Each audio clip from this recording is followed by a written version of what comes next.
Magandang araw mga kaibigan.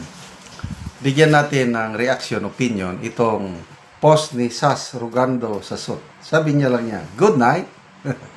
Tapos isinare niya ang pahayag ni Jose Claire Castro na opinion ko lang ito, parang naiinis na siya sa mga tanong ng reporters.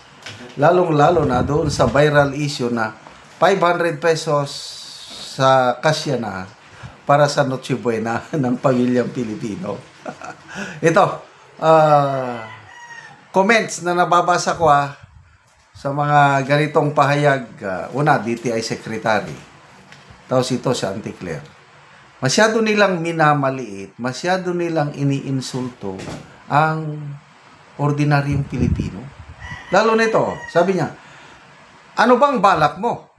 Oh, ano yan? Di ba parang nainis sa tanong? Di ba may nabibili naman na nakapak na pang chapsoy?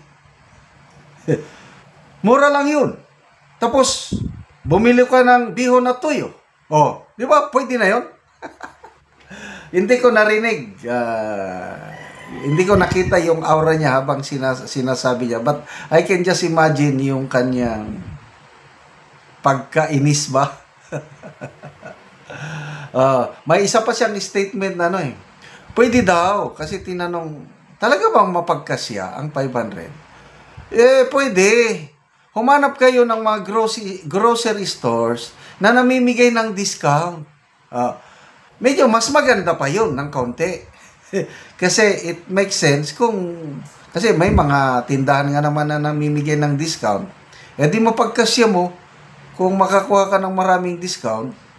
Ito ngayon ang medyo balagbag na sagot na ito. Ang promise, iba, chapsoy naman at saka bihon tuyo. Ang pinag-uusapan, ang issue dito is 500. Pwede ka nang makabili ng hamon. Pwede ka nang makaulam ng macaroni salad. Pwede ng spaghetti. Tatlo yan kasi ang binanggit Kung minsan kasi, huwag kayong magsalita na na-o-offend you ang ordinaryong Pilipino. Sinong natutuwa? Siguro, mga ilan-ilan lang ang mga loyalista na hindi nag-iisip. Pati si Congressman Tere Ridon, pro-administration ito. Sumabog na rin ang kanyang, saang planeta ba yan? Maipagkasya mo ang 500 sa isang pamilya, Noche Buena. Sinabi niya, sa planeta ng mga, I don't know, anong planeta? 500! So, huwag kayong lumayo sa usapan, Auntie Claire. Hamon, macaroni salad, spaghetti, yan ang binanggit ng DTI Secretary. Bakit hindi na lang siya humingi ng apology? Tapos ng issue. Gloria Macapagal, I am sorry. I am sorry. Dahil hindi talaga katanggap-tanggap, masyado namang magarbo ang DTI Secretary, nagpaliwanag. Pwede yun, sabi niya. I-clarify ko lang.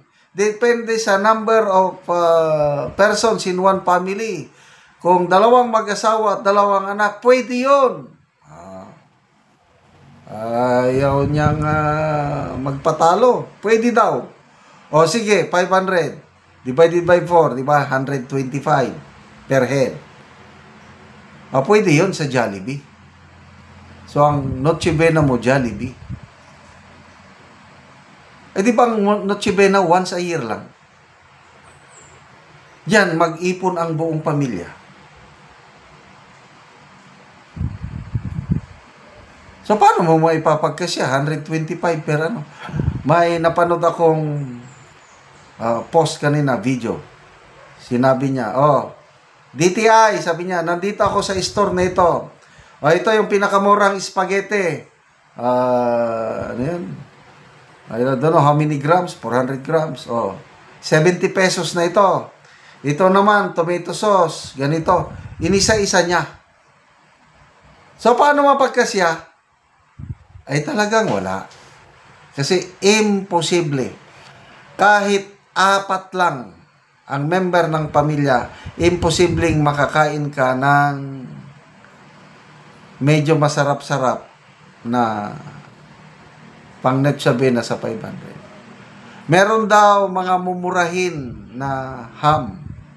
Kaya lang, mga, sabi ng anak ko, 200 plus. O, 250. Ayan, makatikim ka na ng ham. Paano pa yung macaroni salad? Paano yung spaghetti? Mag-soft drinks ka pa. Of course, may konting tinapay. Kung 1,000, yan. Pwede siguro 1,000. Good for 4. So, 250 pesos per head. Ayun, pasok sa budget. 550, kalokohan yan. Tingnan natin. Ang nag-react kay Auntie Claire. 6,000 people nag-react. 4,300 ang tumatawa, 1,200 ang galit, 308 lang ang nag-like. So, ilang percent? Siguro, mga 98%. Hindi maniwala, galit kay Auntie Claire. 2% lang yung naniniwala sa kanya. Basta tayo ng mga ilang comments. Peter Serrano. Di ba resign na yan? So, ghost resignation ito. O nga, kala ko nag-resign. Peter Serrano, yung ninakawan tayo ng ninakawan, nilugmok, binusabos, tapos nagsasalita pa ng ganito, baliw. Yes, nakakainis talaga. Trilyones ang nawala sa atin. Pera natin yon. Tapos, minamaliit ang taong bayan, nasa laylayan na 500. Makakain na kayo ng masarap. That is pang-iinsulto sa tingin ko. Okay?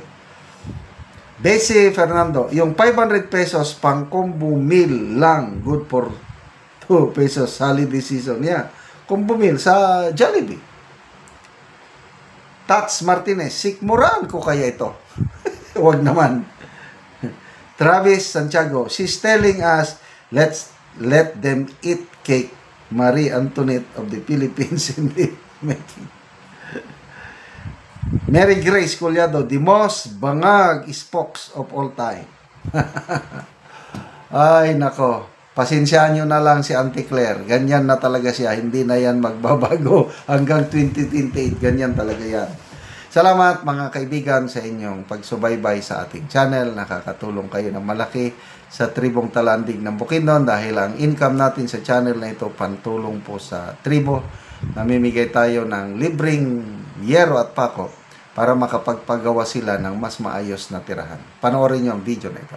O karon mo na ni si Angkol ang matagaan og yero.